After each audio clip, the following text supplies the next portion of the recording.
Le Premier ministre François Bayrou se rendra à Mayotte dimanche à lundi, indique Matignon, sur l'archipel dévasté par le cyclone Chido. Le chef du gouvernement sera accompagné de plusieurs ministres, Gauthier Lebret, dont Elisabeth Borne et Manuel Valls. On va en parler d'ailleurs avec vous au standard 01 80 20 39 21. Dites-nous ce que vous en pensez, si vous pensez qu'il est encore temps pour le Premier ministre de se rendre effectivement sur l'archipel, s'il a bien fait d'y aller. Jamais trop tard. Dites-nous justement, on attend vos appels. On a envie de prendre beaucoup d'auditeurs avec nous cet après-midi. Gauthier, c'est pas vraiment une surprise. Il l'avait annoncé. Il avait dit qu'il se rendrait. Il avait dit qu'il... avant la fin de l'année, c'est un peu... On s'y attendait pas. Non, pas forcément. Il avait dit qu'il irait pour une opération reconstruction. Après, il y avait la volonté sans doute d'accélérer l'agenda pour mettre fin à une polémique qu'il traîne comme un boulet au pied. Déjà, le premier acte, c'était de nommer Manuel Valls, ministre des Outre-mer, et d'en faire un ministère d'État. C'était déjà aussi pour répondre à la situation, à la crise à Mayotte évidemment, mais d'un point de vue politique, à la polémique qui pourrissait le début du mandat de François Bayrou à Matignon.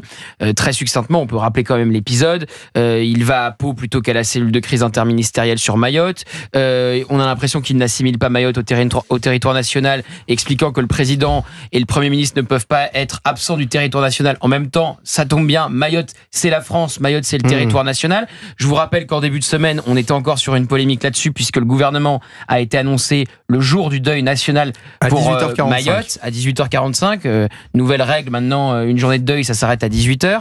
Donc, il y avait la volonté d'y aller, parce que le président y est allé, le ministre de l'Intérieur y est allé. Donc, il y va avec une forte délégation, vous faites bien de le rappeler, Elisabeth Borne, Manuel Valls, le ministre de la Santé, Yannick Noder, il y a le ministre du Logement, Valérie Létard, et le secrétaire d'État chargé de la francophonie et des partenariats internationaux, Thani Mohamed Soili. Qui est lui-même mahorais et qui n'avait pas de nouvelles de sa famille avant de se rendre à Mayotte avec le président de la République, puisqu'il n'y avait plus du tout de réseau sur l'archipel.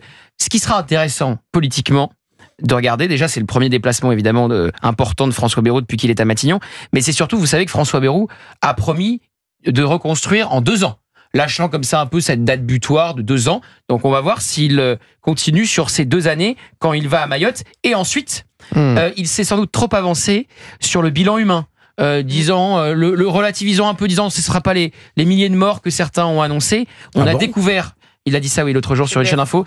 On a découvert tout récemment des cimetières en bord de route. Et on ne sait pas encore du tout le nombre de personnes qui ont été tuées. Je vous rappelle que la communauté musulmane est majoritaire à Mayotte et que les musulmans enterrent leurs morts en 24 heures. Donc, c'est très compliqué. Et surtout, il y a évidemment énormément de personnes qui viennent des Comores en situation irrégulière, donc qui ne sont pas recensées, et donc évidemment c'est très compliqué de quantifier le bilan humain. Ce bilan, il est probablement faux. Mais François Bayrou s'est trop avancé. Il a pris un risque. Susceptible d'évoluer, mais ça fait quelques jours qu'il évolue pas. Et s'il y a une envolée des morts, il aura totalement minoré le nombre de décès. Ouais. Enfin, on verra, parce que pour l'instant, le bilan, personne ne le connaît. Justement, pourquoi il s'avance comme ça? Oui, mais de dire qu'en annonçant plusieurs milliers de morts, on était peut-être... Non, mais il sera plusieurs dizaines. Dans les deux sens. Tu l'as pas entendu. Plusieurs dizaines. Mais quel que soit le chiffre, on a peut-être exagéré avec plusieurs milliers. Autant être précautionneux aussi, me semble-t-il. Moi, je trouve bien qu'il aille. Je trouve bien qu'il y aille maintenant, parce que c'est maintenant. Une fois passé le drame.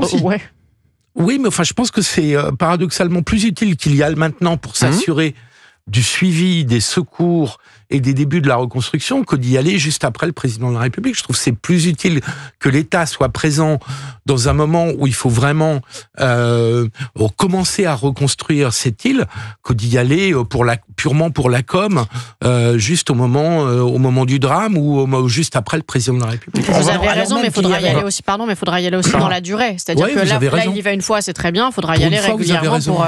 Alors même que je vous remercie de votre analyse pertinente. Alors même que le drame venait de survenir, qu'il aille à Pau pour faire par ordinateur interposé la cellule de crise, là, vraiment, c'était vraiment maladroit. Maintenant, qu'il se déplace effectivement pour aller vérifier si tout est en place et que faire pour que les choses aillent encore plus vite, etc. Bah voilà, on peut pas lui taper dessus là, c'est quand même pas mal. Alors on va demander ce qu'en pense Damien. Bonjour Damien, vous êtes à Mayotte, vous, c'est ça, dans le centre de Mayotte. Merci d'être avec nous sur Europe 1 cet après-midi, Damien. Oh oui, bonjour. Qu'est-ce que vous en pensez, vous, de la visite de François Bayrou sur l'archipel ce week-end, dimanche et lundi? Moi, j'ai pas vraiment d'informations sur sa visite parce que j'avais expliqué ça à votre collègue. Ici, c'est pas facile d'accéder à l'information. Évidemment. À cause des conditions dans lesquelles nous vivons. Donc, c'est pas facile. C'est compliqué d'avoir du réseau. C'est compliqué. Donc, pas de réseau, pas d'électricité. L'électricité n'est pas vraiment rétablie partout. Et puis, la galère de chercher de quoi manger, tout est parti. Donc, vous comprenez que c'est pas facile. Donc, ça veut dire que vous, d'un autre côté, finalement, c'est pas forcément votre souci du moment, en fait. Vraiment, pour moi, ce que je vois donc, même s'il y a la visite, si je peux dire, ce qu'on a besoin ici à Mayotte, oui, on a besoin des visites pour venir voir comment nous sommes, mais nous avons besoin une assistance, donc les aides de base. Par exemple, là où nous sommes, il n'y a pas de toilettes, il n'y a pas de l'eau, donc on ne se lave pas, on n'a pas nulle part où aller. Si on a besoin si on veut faire un petit baiser, il n'y a pas de nourriture, on est avec les enfants, donc vous comprenez un peu. Donc. Ouais, non mais je comprends. Votre situation, elle est catastrophique. Et vous attendez non seulement de l'aide, vous attendez l'aide de base en fait. Vous attendez de l'eau, vous attendez l'électricité, vous attendez de pouvoir vivre déjà juste dignement en fait. C'est ça que vous attendez aujourd'hui, Damien. Donc effectivement, c'est bien de venir constater. La visite du Premier ministre, c'est bien, mais vous attendez aujourd'hui autre chose. Vraiment, oui, j'attends autre chose. Parce que les visites, oui, on peut nous visiter, mais dans l'entretemps, il y a des gens qui peuvent mourir de faim, qui peuvent mourir de pas manque de l'eau, qui peuvent mourir de maladies causées par la saleté. Donc, vous comprenez que vraiment, c'est grave. La situation sanitaire qui est catastrophique. Catastrophique.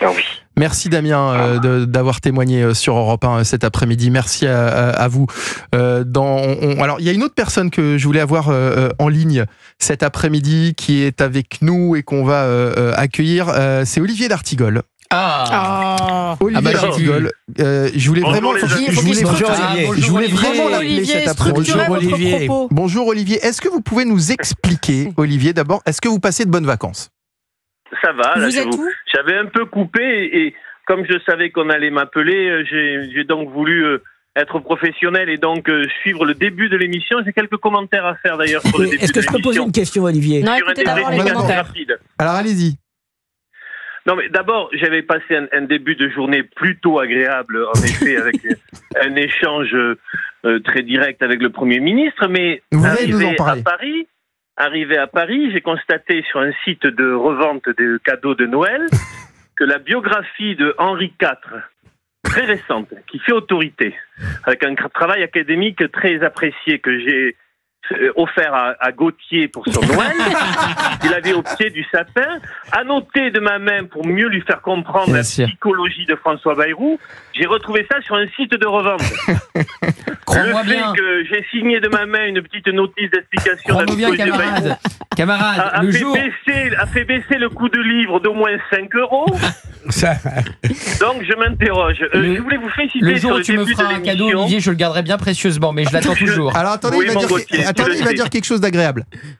Mais je voulais vous féliciter sur le début d'émission parce que c'était quand même assez foudroyant d'assister à ce choc générationnel culturel entre l'expertise, l'analyse, la profondeur, la complexité de mes amis Philippe et Vincent face à cette jeunesse dorée consumériste, cette légèreté de réfléchir dont la seule projection est le jour d'après sur les sites de revente. Cette génération a basculé dans une forme de barbarie. Vincent. Oui, Olivier, je voulais juste vous poser une question parce qu'on s'interroge beaucoup avec Philippe, mais est-ce que vous arrivez vous-même à anticiper les désirs de votre femme? Ça me... Non, mais Gauthier nous a donné aujourd'hui d'immenses perspectives. Voilà. Et donc vous n'avez pas fait de cadeau. Olivier d'Artigol, parce qu'on va y travailler. Dites-moi. Sarah Salman est dans le studio. Ah oui, absolument, elle est à côté de moi. Bon.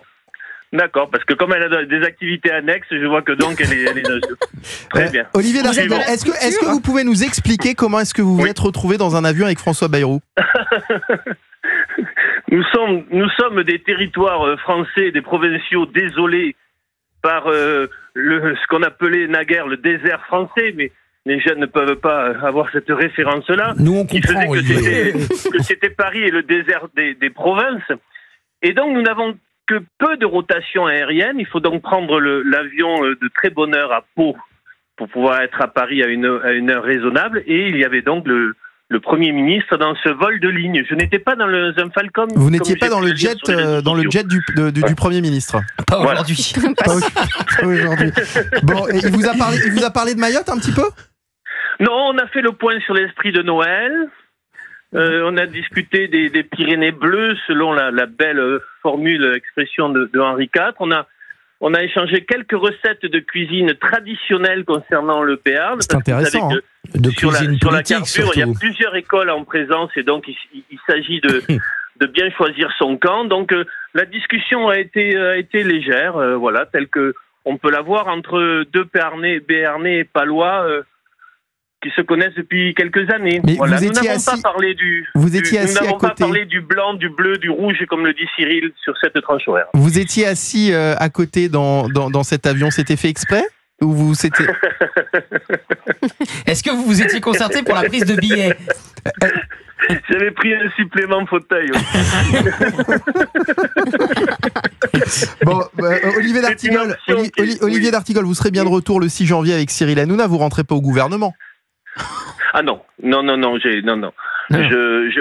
préfère le cabinet ministériel composé par Cyril entre 16h et 18h, oui. Avec mon cher Gauthier, avec qui on peut bien sûr échanger sur l'actualité. Gauthier sait tout, mais parfois il ne comprend rien, donc j'essaie de Bon, merci. Tu n'as pas lu tes notes au Premier ministre, Olivier D'Artigol. Merci d'avoir été avec nous cet après-midi, Olivier. Et j'embrasse aussi les équipes. Eh ben, on vous embrasse, à très bien. On vous retrouve bien sûr le 6 janvier sur Europe 1 dans On marche sur la tête avec Cyril Hanouna. On marque une courte pause, on va parler de Gérald Darmanin dans un instant. Déjà sur le terrain, il a effectué hier ses premiers déplacements en tant que garde des Sceaux. A tout de suite sur Europe 1.